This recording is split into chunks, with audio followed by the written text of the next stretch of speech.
Você já tentou mudar alguma coisa em você, seja rotina, pensamentos, hábitos, e sentiu como se estivesse lutando contra uma força invisível? Como se existisse uma resistência interna que sabota até mesmo aquilo que te faz bem? Talvez você não esteja lutando contra a sua vontade, sim tenha um cérebro que ainda vive em modo sobrevivência. Oi, eu sou a Thaís, pós-graduanda em neurociência, e aqui no canal eu te ajudo a transformar autocuidado em prática consciente. E nesse vídeo a gente vai olhar com carinho e consciência para aquela pergunta que fica rondando a nossa cabeça. Por que parece ser tão difícil seguir o que eu mesmo escolhi? E a resposta começa com uma verdade desconfortável. Aqui o cérebro não foi programado para te fazer feliz e nem coerente. Ele foi programado para te manter viva. E isso significa te fazer escolher o conhecido, mesmo que o conhecido te faça sofrer. Porque para ele, sofrer é menos perigoso do que arriscar algo novo. Toda vez que você tenta sair do padrão, seja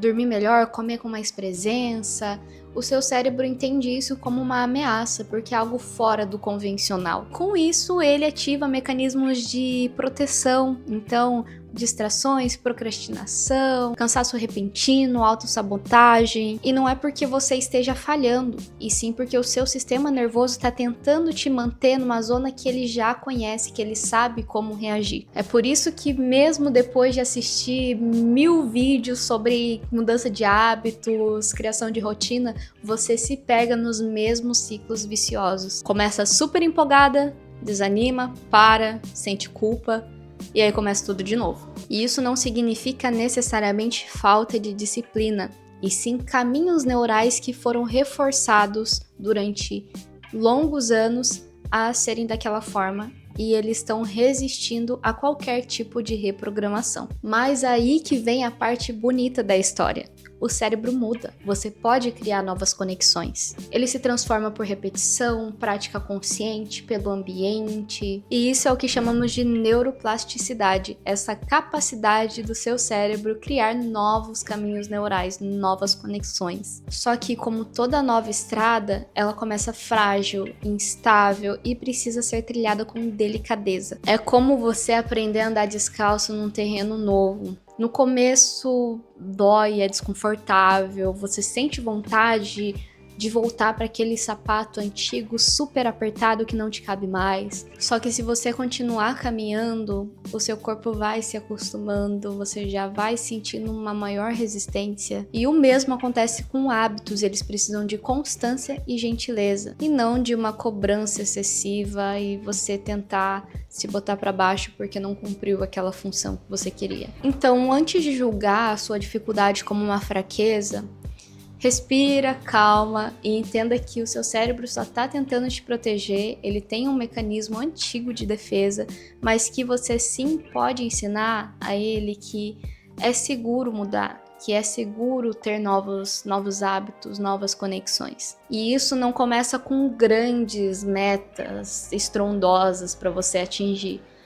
Isso começa com micro escolhas diárias. Para você que não tem esse costume de beber água, aquele copinho de água que você bebeu, que você já não teria bebido antes, mas foi uma escolha pequena no seu dia que já deu uma diferença gigante. Muita gente acha que mudar é só uma questão de querer, mas o querer mora na parte mais nova do nosso cérebro, o córtex pré-frontal. Já os seus hábitos fazem parte do sistema límbico, dos gânglios da base, que são sistemas antigos do nosso cérebro ligados à emoção, recompensa. E o que acontece quando a razão tenta mudar algo que a emoção não sente que é seguro? Entra em conflito. E esse conflito se manifesta com a famosa procrastinação, que é aquela paralisia de quando você sabe o que precisa ser feito, mas simplesmente não consegue seguir. E a razão disso é a sobrecarga neural. Quando o seu sistema está em um estado de alerta constante, ele economiza energia desligando essas áreas relacionadas a prazer, motivação, e acaba utilizando somente a relacionada aos hábitos e ao piloto automático. E é por isso que você sente cansaço antes mesmo de tentar. Já passou pela sua cabeça? Porque o seu corpo está operando com base em experiências passadas, que são relacionadas a críticas, frustração, excesso de exigência. Para ele, repetir o velho é menos arriscado do que lidar com o incerto, mesmo que o incerto seja algo bom para você. Mas calma que você não precisa forçar essa mudança. O segredo está em tornar esse novo hábito em algo mais familiar. Tá, mas o que eu quero dizer com isso? A neurociência mostra que quando associamos um novo hábito a algo prazeroso e recompensador, o seu cérebro tende a aceitar com mais facilidade. E isso se chama empacotamento dopaminérgico. Eu lembro da Minerva quando eu falo essa palavra. Mas enfim, vamos lá. Por exemplo, se você quer criar o hábito de meditar, mas acha difícil parar para fazer a prática em si, talvez uma vela, um aroma, uma mantinha que te abrace, uma música mais suave, frequências ali te ajudem a associar esse novo hábito a um momento de conforto, a um momento de relaxamento. O cérebro começa a registrar essa nova trilha como um espaço de bem-estar. E aos poucos você para de lutar contra ele e começa a caminhar com ele. Esse é o segredo. Outro ponto fundamental é o ambiente. Então, um ambiente bagunçado, cheio de informação, faz com que o seu cérebro associe aquilo a ansiedade, a distrações. Já um ambiente limpo, com estímulos sensoriais mais suaves, facilita o estado de presença. E a presença é um terreno fértil para você cultivar novos hábitos. E é aqui que o autocuidado se torna uma ferramenta, não um luxo. Quando você cuida do ambiente, o qual os seus hábitos nascem e crescem, você cuida da sua neurobiologia. Você ensina o seu corpo que é seguro parar, errar, começar de novo, e isso por si só já é um novo padrão se formando na sua mente. Então talvez a pergunta certa não seja por que eu não consigo mudar, e sim como eu posso tornar essa mudança mais acolhedora para mim. Porque o seu cérebro resiste ao que te machuca, mas floresce quando encontra espaço, constância e gentileza. Você já deve ter ouvido falar na tal zona de conforto. Só que o que muitos não falam é que a maioria das vezes essa zona não é nada confortável. Porque para o cérebro, o previsível é mais importante do que o prazer. E é por isso que muitas vezes você acaba voltando a padrões que te adoecem. Eles são super dolorosos, mas são familiares. E é isso que pega. A familiaridade para o seu cérebro é vista como segurança. É como se o seu sistema nervoso falasse: não, calma aí que eu sei lidar com isso, eu já conheço isso. E por isso, mesmo quando você deseja um novo caminho, você acaba se abraçando ao velho. E isso não significa que você quer sofrer. Ninguém quer sofrer. Significa que você ainda não aprendeu a viver sem aquela dor, sabe? Mas aí que tá um ponto de virada. A repetição tem esse poder de tornar algo super estranho como algo familiar. Vou te dar um exemplo. Para mim, era super estranho gravar vídeo, estar sentado na frente de uma câmera, porque eu travava, não sabia exatamente como me comunicar.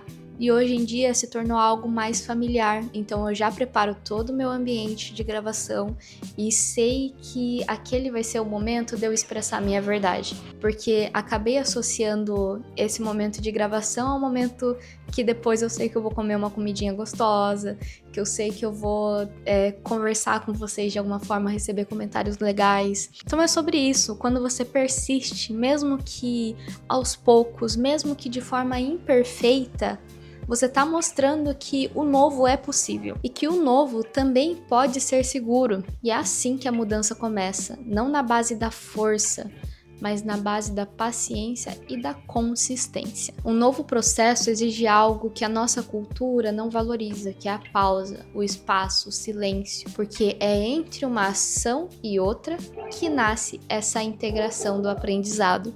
E é por isso que hábitos saudáveis não se criam em um estado de urgência, eles se criam em um estado, quando você está em um estado de respeito, de autocuidado.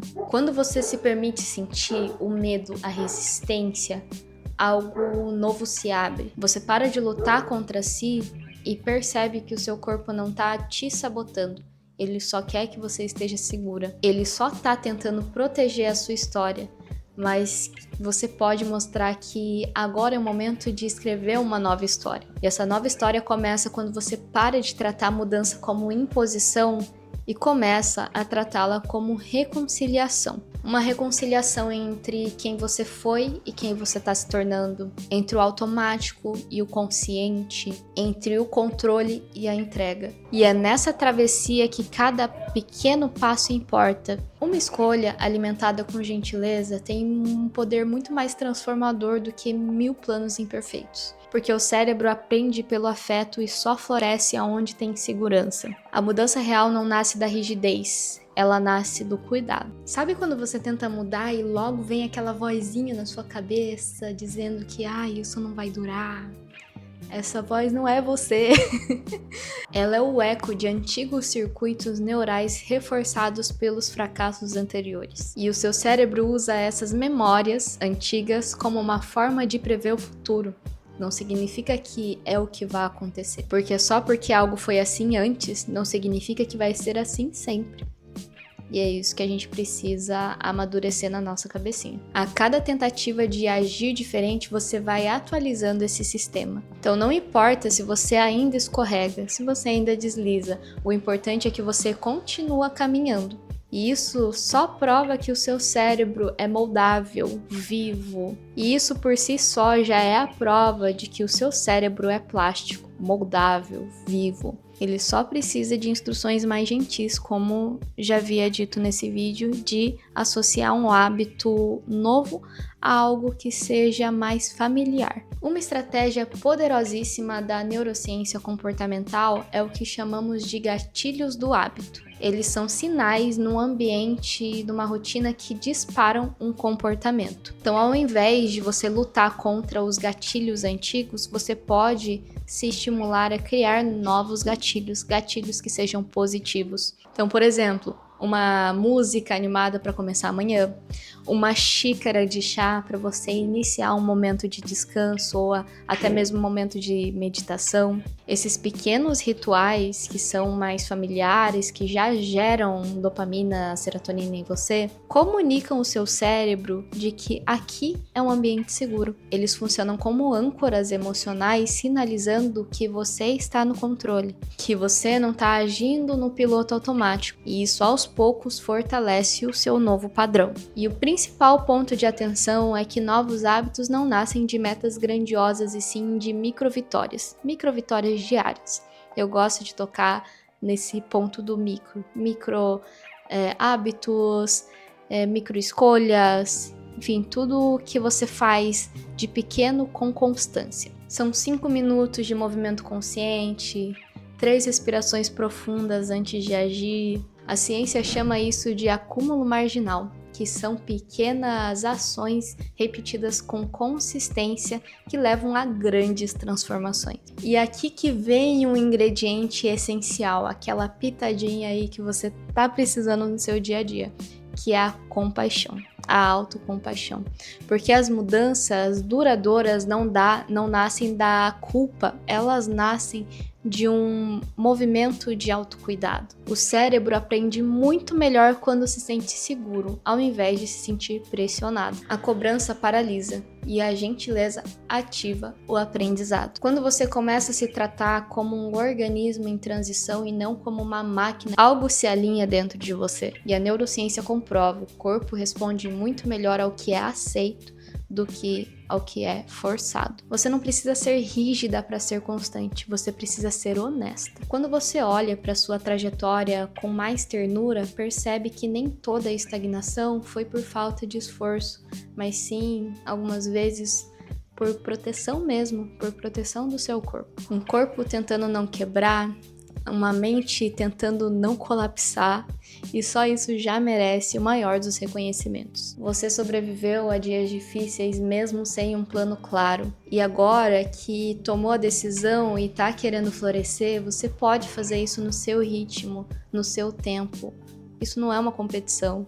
A pressa que impõe sobre você não considera a beleza do amadurecimento, de você colher os frutos, de você ver germinar, ver crescer. A verdade é que mudar os hábitos não é sobre produtividade, sim sobre identidade. A cada novo gesto, você diz para si mesma: eu não sou mais aquela pessoa que se abandona. E essa afirmação, silenciosa, mas poderosa, reconstrói o seu sistema por dentro. Muita gente acha que disciplina é dureza, mas na neurociência, disciplina é repetição com intenção.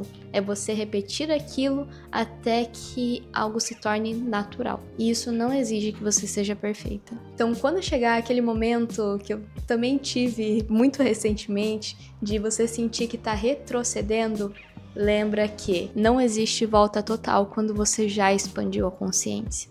Então você nunca volta para o mesmo lugar. Você pode até visitar velhos padrões, mas não cabe neles da mesma forma. Porque agora você vê o que acontece e quem vê tem o poder de transformar. E essa transformação começa no invisível, começa na forma como você se escuta, você se vê, você se permite. O hábito mais poderoso talvez não seja aquele de acordar cedo e beber mais água, mas o de se tratar como alguém que merece carinho, mesmo nos dias que falha. A neurociência até explica os caminhos, mas quem caminha é você. É só você que sabe o peso e a beleza que você mesmo carrega. Então seja gentil consigo mesma. Celebre as vitórias, caminhe, avance, retroceda, se acolha e siga. E às vezes você nem sempre segue forte, mas segue inteira. Se você gostou desse vídeo e gosta de conteúdos voltados à neurociência aplicado ao autocuidado, comenta aqui qual que é o hábito que você vai implementar ainda hoje. O que você vai transformar em autocuidado ainda hoje. Eu adoro ler porque eu adoro implementar novos hábitos, novos sistemas na minha própria rotina. E assim, se quer me acompanhar, segue aqui o canal, compartilha com pessoas que também são apaixonadas por autoconhecimento e vamos seguir junto nessa jornada aí de desenvolvimento pessoal. Beijo e até o próximo vídeo. Tchau!